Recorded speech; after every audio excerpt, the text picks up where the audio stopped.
शिवसमारम्भां शङ्कराचार्यमध्यमाम् अस्मदाचार्यपर्यन्तां वन्दे गुरुपरम्पराम्.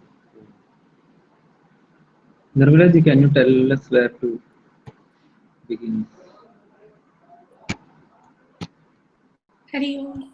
I think from the teaching on page, I also forgot, but I think it's from there. After the Tattvamasi equation, I think we have to start either knowing the one everything is as well known, or before that, the para on the teaching.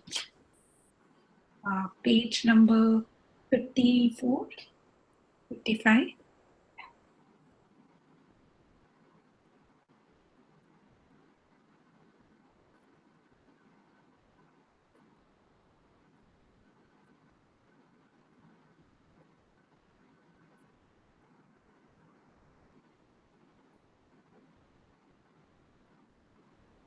We were at page 77, I think. I'm not sure.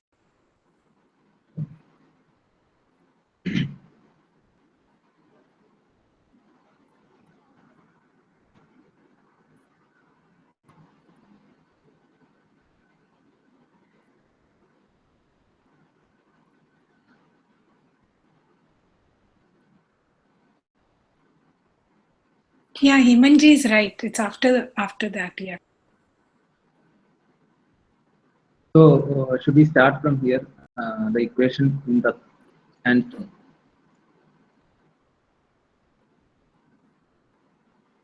we have done. Yeah, after this, the sadhana for that topic. The sadhana for Vedanta Shravana Manana Nidhi Dhyasana. I think from there, yeah. Did we do this? I'm not sure if we did this part. The equation in Tat and Tvam. Have we done that? No, it's actually from here, correct. Equation in Tat and Tvam, yeah. Okay, then let me type the reading.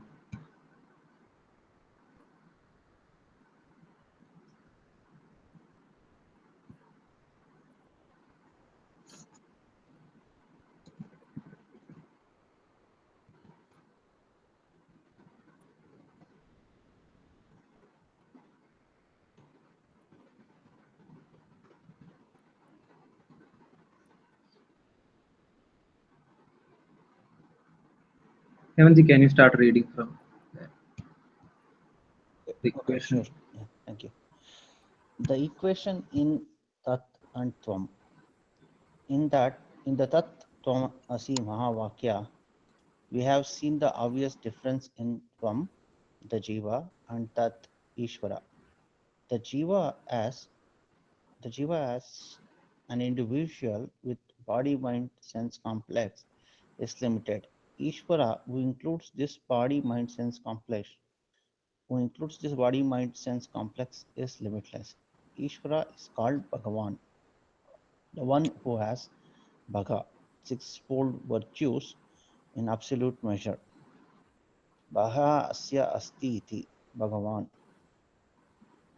The sixfold virtues are all knowledge, Jnana, total dispassion, Vairagya, the capacity to create, sustain, and resolve, Virya, absolute fame, Yashas, all wealth, Shri, and overlordship, Aishwarya.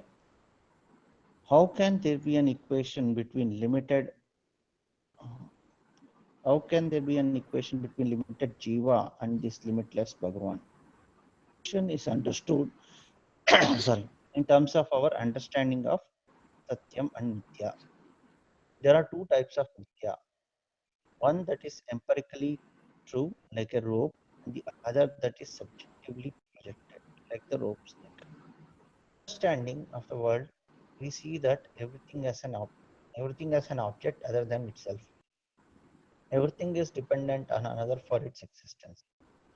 If you take the word rope, it reveals your understanding of the object. There is really no rope. There are many only strings, or they form a rope. If you remove the strings, there is no rope. But the strings themselves but the strings themselves are made of fibers, and fibers are molecules. Yet, what a rope can do, the strings, fibers, and molecules cannot. Therefore, we say the rope is mithya, because if you remove the strings, there is no rope. The string is also mithya. For it, for if you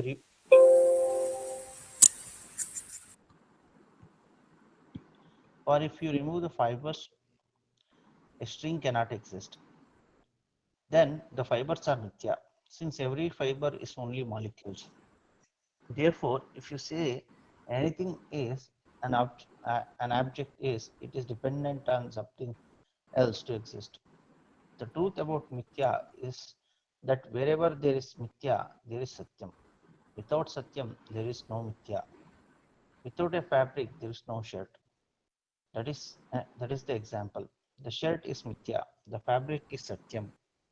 The fabric is mithya. The yarn is satyam. Therefore, whenever you see mithya, there is satyam. If this is understood, what is subjective is also mithya.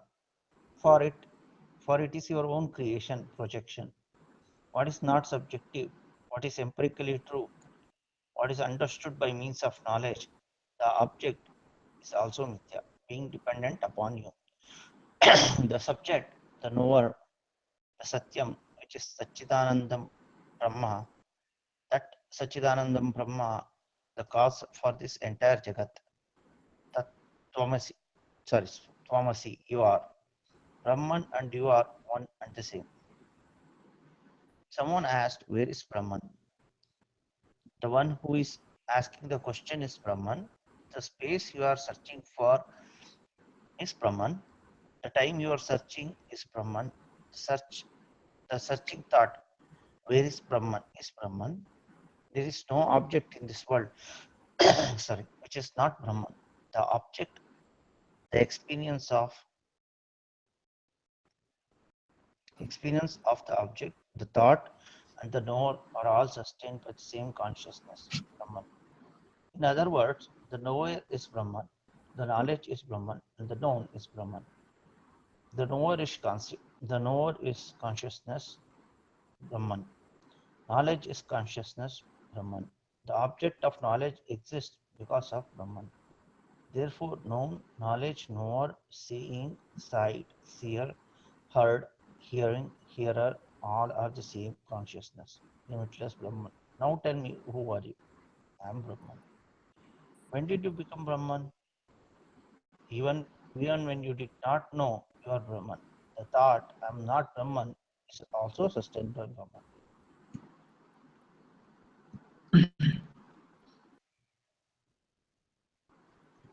Can you scroll down?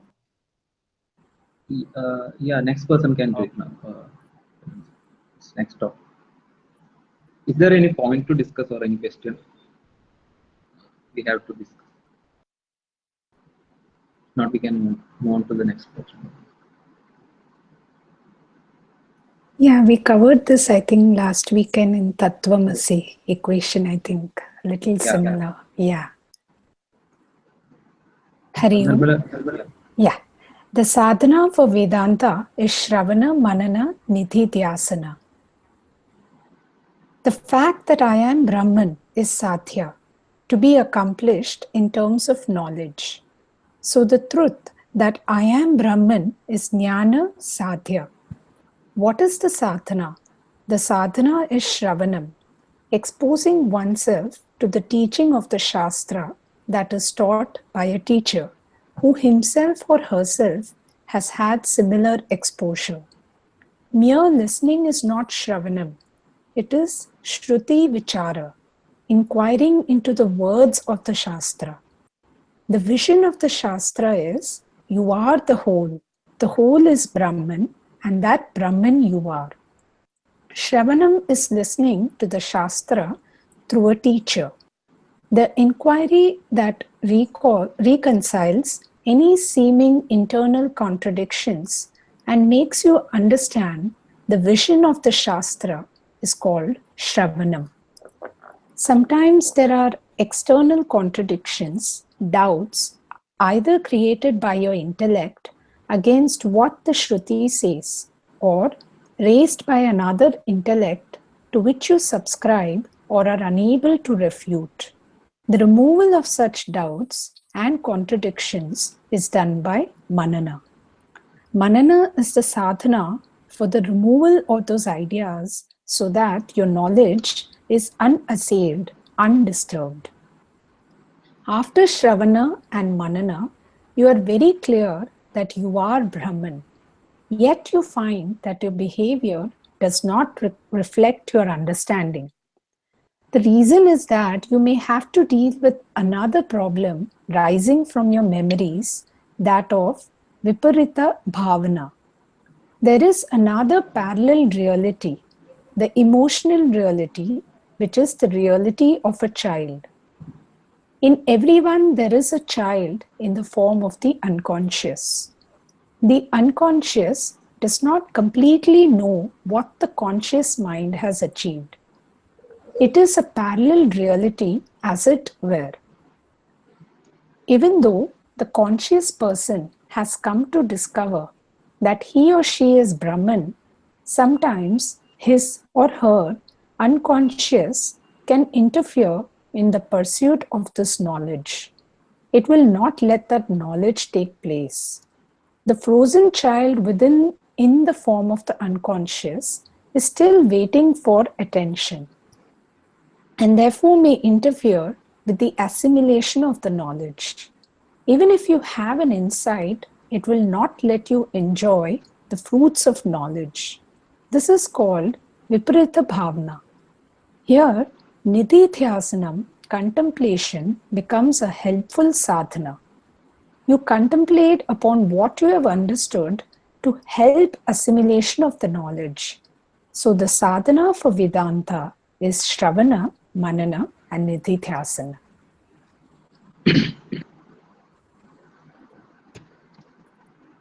This is an important point as it is always many the neo-Vedantic institutions teach us that Vedanta is kind of a theory which we have to learn and then practice into living. Uh, Here we are seeing that it is not so. We are only doing Sravana, Manana, and Nididhyasana. These are the only things we have to do. First is listening to Shastra, from exposing yourself to the teaching of Shastra from a proper Guru, then understanding it and then contemplating upon it. These are the only things required actually. There is no need of practicing any theory or anything. Vedanta is not a theory. That is that we can understand from this. Is there any doubt or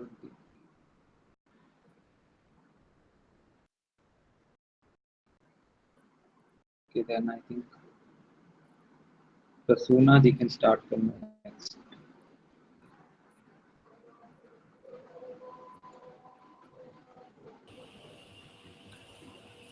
The need for Adhyatma Gnana, values centered on the self. While pursuing Shravana, Manana, Nididhyasana, you also have to live your life. The kind of lifestyle that you should lead is another and the most important sadhana. In chapter 13 of Bhagavad Gita, there are a few verses that deal with what we may call as values. The Gita calls these values gnana, which means knowledge. Here gnana is not self-knowledge, that is both the means and the end of Vedantic teaching, but it stands for the collection of qualities of the mind in the presence of which, in a relative measure, knowledge of the self can take place. Equally, in the substantial absence of which gnana, self-knowledge, doesn't take place, no matter, could you please scroll it? No matter how adequate the teacher or how authentic the teaching. We need to look into who can gain this self-knowledge and what should be the person's lifestyle. Two possible Please continue. lifestyles. Yeah, two possible lifestyles, the Gita view and the way of life. You have the big picture, moksha, freedom from becoming, as the end to be accomplished. Due to this big picture, everything else falls into place and assumes an appropriate relevance in your life.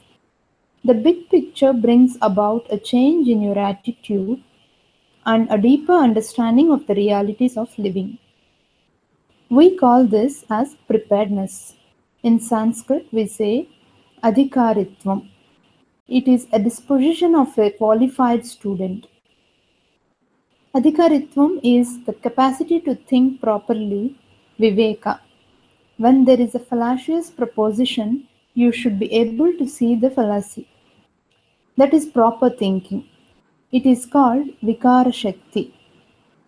In verse 3 of the third chapter of the Gita, Lord Krishna says to Arjuna, Lokesmin dvividha nishtapura prokta mayanaga gnana yogena sankhyanam karma yogena yoginam. Arjuna, in the beginning I had spoken of two types of committed lifestyles in this world. One is the pursuit of knowledge for those who have renounced the world,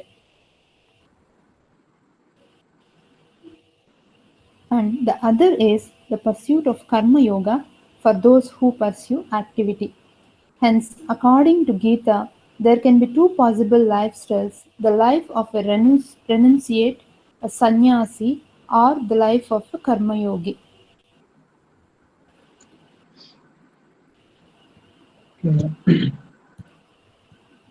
Is there any point to discuss? All this we have covered in Gita actually. Yes.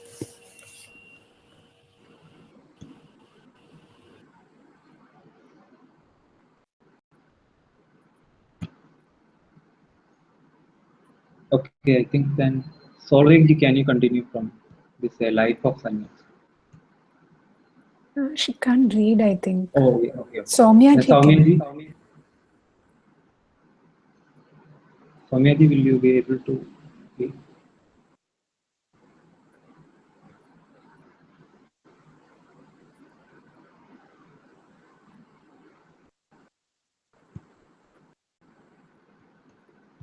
Okay, then I will continue.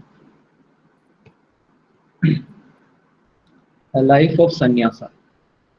Sannyasa, a lifestyle of renunciation, is a provision given by the Veda for an individual to pursue self-knowledge exclusively, without the guilt of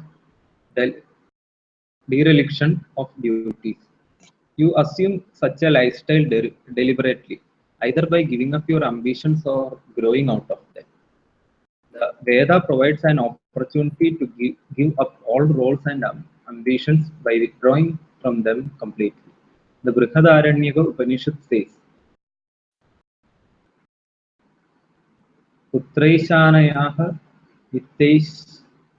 Vittaishanayaha Vittaishanayaha Lokaisanayaha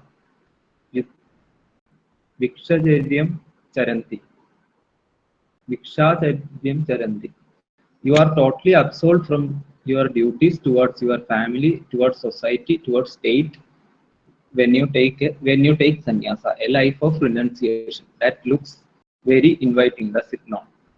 So the life of a mendicant, life of alms, a sannyasi, is also a sadhana. Your life itself is sadhana. It is the best retirement plan. The life of a sannyasi is a contemplative life, a contemplation on what is. It is a life where there are no personal concerns. To be contemplative, you cannot be contemplative. You cannot will that from today onwards I am going to be contemplative. Such a contrived artificial life is not going to make any difference for you. To be contemplative implies a planned living. One's entire life and the way of living becomes sadhana, and this continues. A life of karma yoga. The definition of karma yoga in the second chapter of Bhagavad Gita is twofold. One is samatva, and the other is karmasu kaushala. The two definitions are necessary and need to be understood to be a karma yogi. Having a proper attitude in life is called yoga. It is karma yoga. This yoga of attitude is with reference to your day-to-day life, to your activities. There are actions, karma, that you are expected to do, required to perform daily, are called nitya karma, while those to be performed only on occasions are called naimittika karma, such as the shraddha ritual for our ancestors. We are supposed to perform this ritual every month as well as annually. If we are unable to perform monthly rituals, we are expected to do them at least once a year. Marriage rituals are naimittika karma. These are all Vaidika karmas. The Veda speaks of a few more rituals that we are supposed to perform every day, such as Sandhya Vandanam, and if married, then Agnihotram. We are also expected to perform a few other Nitya karmas such as Snanam, daily bath, and other ablutions. Very few people perform Agnihotra karma these days. It is replaced by some form of prayer puja. These daily prayers are also Nitya karma. In life, you are called upon to play roles such as son, daughter, mother, father, husband, wife, employer, employee, and so on. You have to play different roles, and each role has a script. Kartavya, to be done, karma or duty. Beyond these duties, we also have desires to fulfill. Sometimes it is for money, sometimes it is purely for self-satisfaction. For an individual, it is important to pursue activities for self-satisfaction, even though they are not his or her duty, kartavya. If one is able to earn enough money to keep the family going, then there is no necessity for extra kartavya activities to be done. Yet the same time, person needs to have self-satisfaction. Without self-expression, there can be no self-satisfaction. So we pursue certain activities which are purely for self-satisfaction, self-knowledge being the most important of them. The activities that self-satisfaction may produce money in the process, and one may also require the money. We have to accept the realities of living as they are and still pursue self-knowledge. Your personal life is nothing but your ambitions. Following the script of your individual roles is number one. Number two is pursuing your ambitions. This is normal. Now you want to convert this normal life into yoga. It does not require a change in your lifestyle. You need to bring about a change in your attitude. It is that changed attitude which makes you a karma yogi.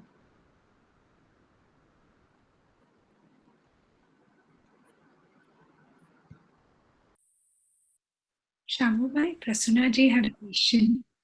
Yeah. Okay. Sadhana we understood as sadhana is something that we do for attaining a specific goal. That is called sadhya. So anything can be sadhana. It need not be a disciplinary practice. Is there a specific case in which you are asking, like?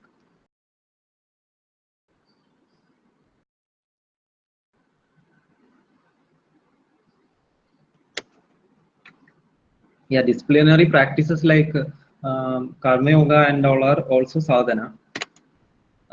And even self-knowledge, the pursuit of self-knowledge is also a sadhana for gaining self-knowledge. So anything can be sadhana, depending upon what we want. So, Yeah, that's what I understood from her question. so if for moksha, we need to have self-knowledge. So for gaining this self-knowledge, our sadhana is Sravanam, Mananam, and Nididhyasana. So this is the sadhana for gaining the self-knowledge or moksha. Okay. For that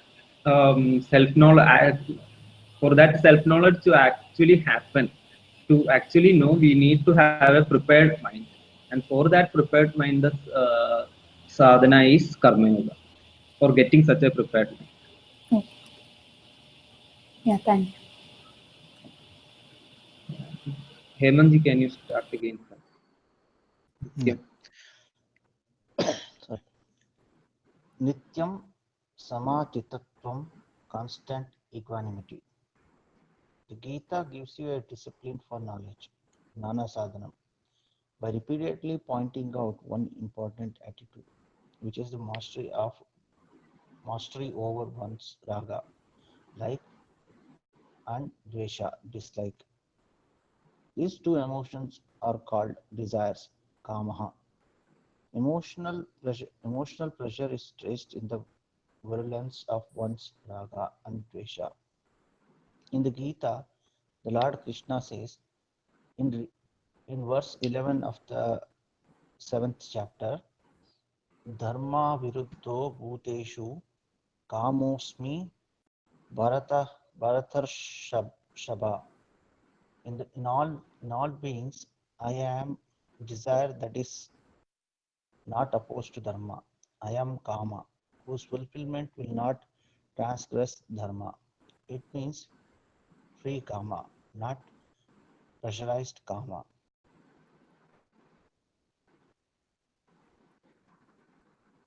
Kama, desire, is manifest in the form of your raga and dvesha.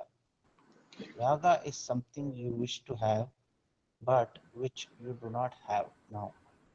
It is also a wish to retain what you already have, to acquire, experience, own, reach, accomplish. All this create positive karma. Dvesha is the opposite. You do not want this to happen to you. It may be an object, an event, or a person. You want to uh, how do you say it? You don't want this to happen to you. It may be an object. Okay, there are many things that do not want to you do not want, but they happen, like a headache, and also gray hair, and so on. You want to avoid them, get rid of them. That is dvesha. So raga is what you want to acquire and retain, and dvesha is what you want to avoid and get rid of.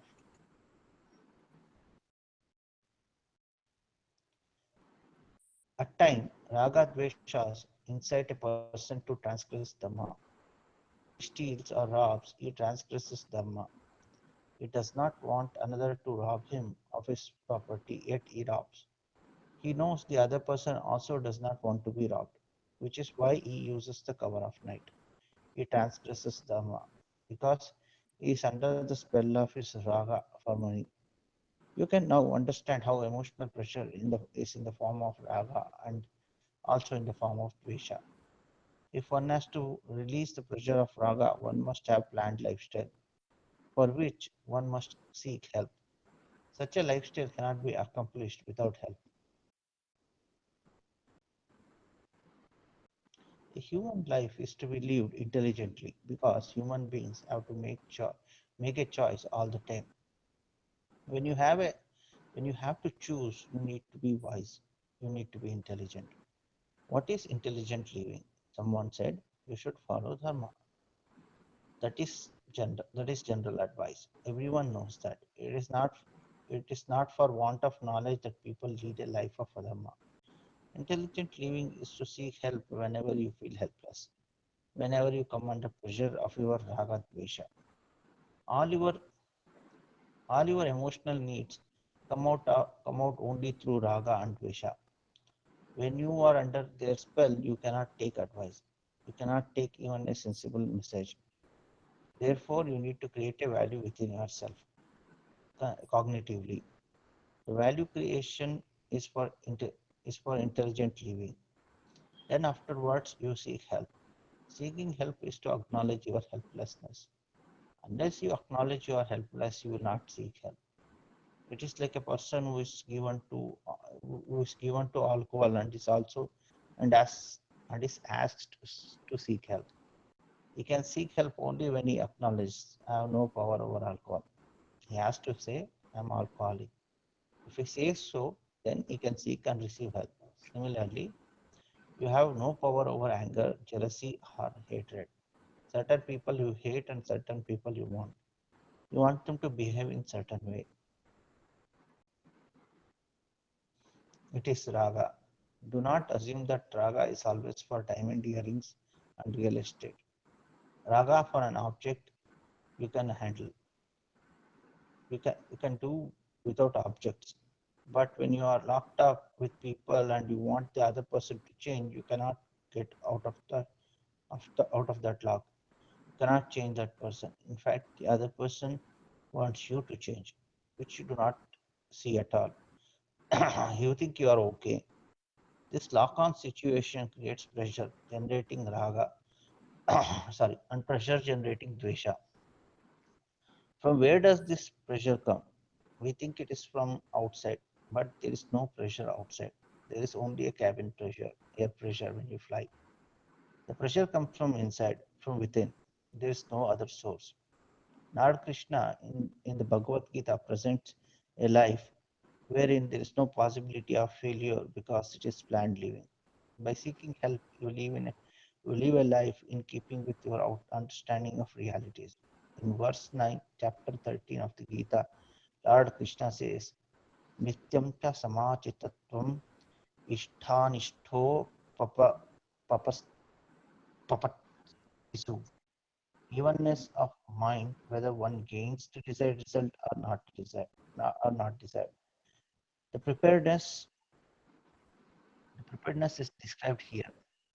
Samachittatvam is that of a person whose response is more or less the same to all situations. He or she is not disturbed responding to a situation, whether it is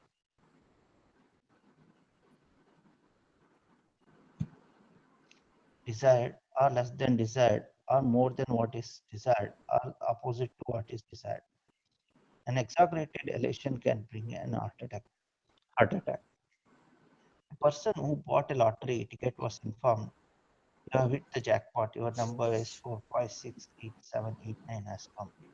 What? Wow. He was so elated that he had an heart attack and died a successful man. Another person who managed to be calm when he won could not believe the news because he did not know what he would do with so much money. His heart stayed in its place. Next day, however, there was a correction in the daily news. We are sorry that the number we announced yesterday was not 789 but 788. What? Oh, he could not bear the loss and he died a loser. When raga dveshas create emotional pressure, it is a problem.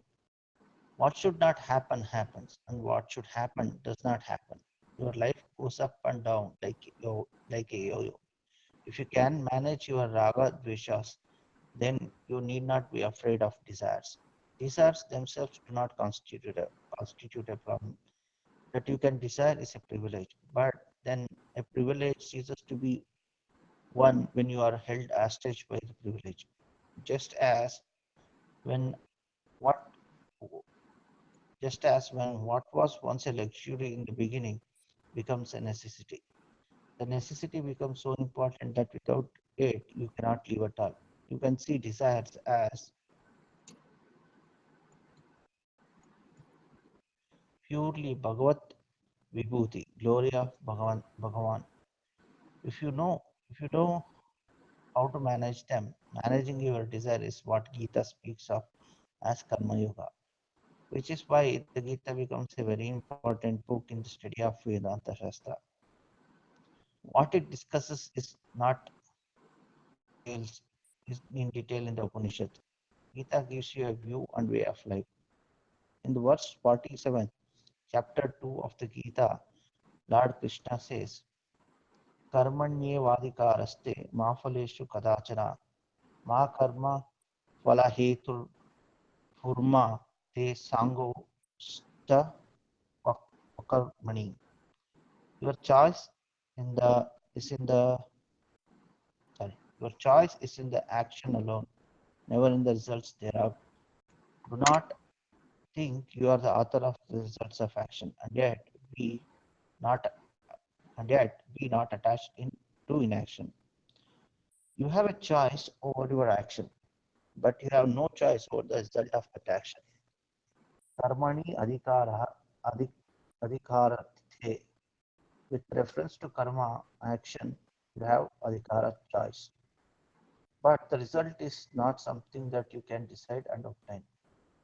You can decide on a particular result goal and work towards it. When the result comes, it is not always in keeping with what you expect. Sometimes it is exactly as you expected, or it is more than your expectation. Sometimes it is less than your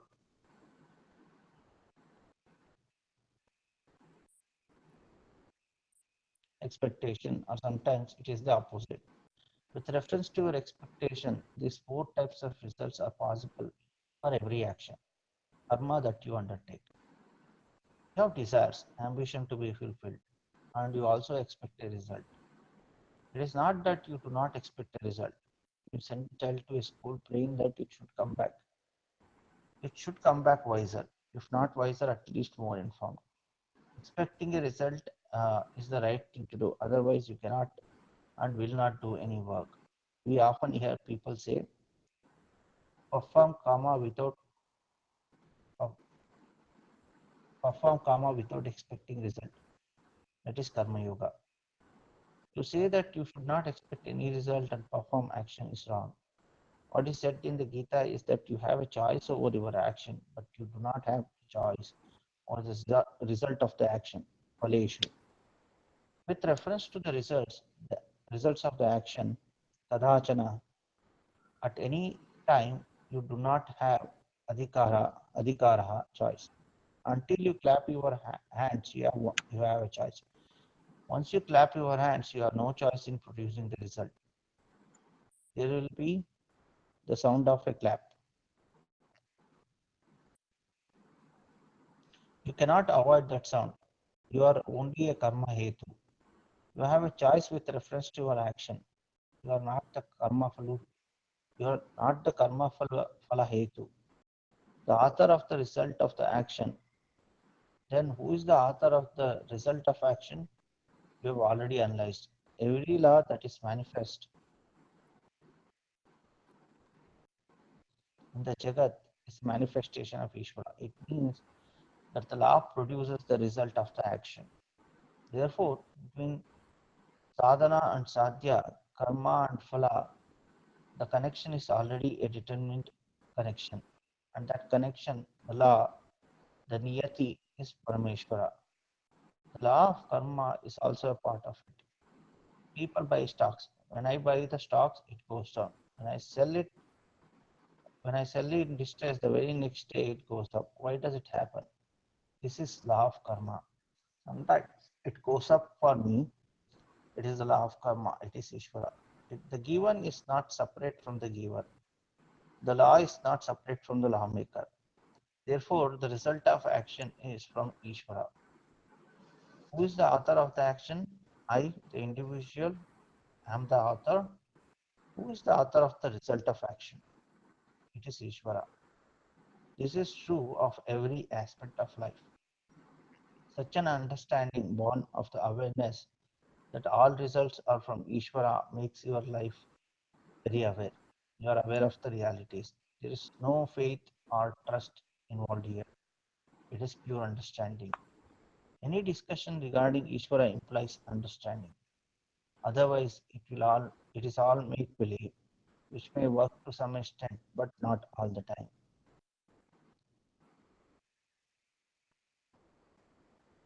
Through raga dvesha, I express my ambition and my desires.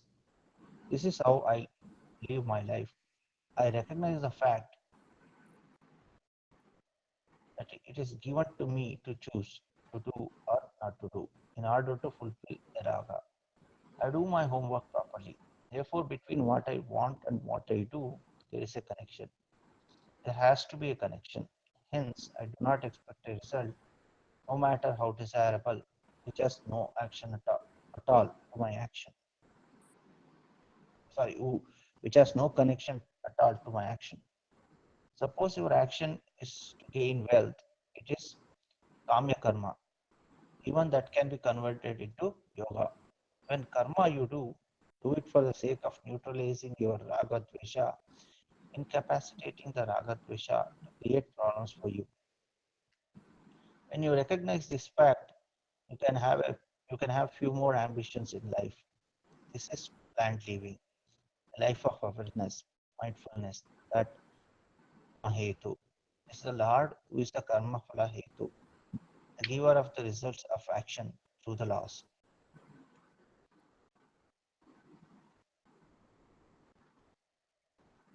You take the result of as a gift from the Lord because you have already developed a proper attitude to accept this. If you do not, then the you can create the proper attitude.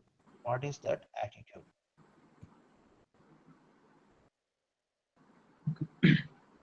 That was an important topic we have went through in Gita.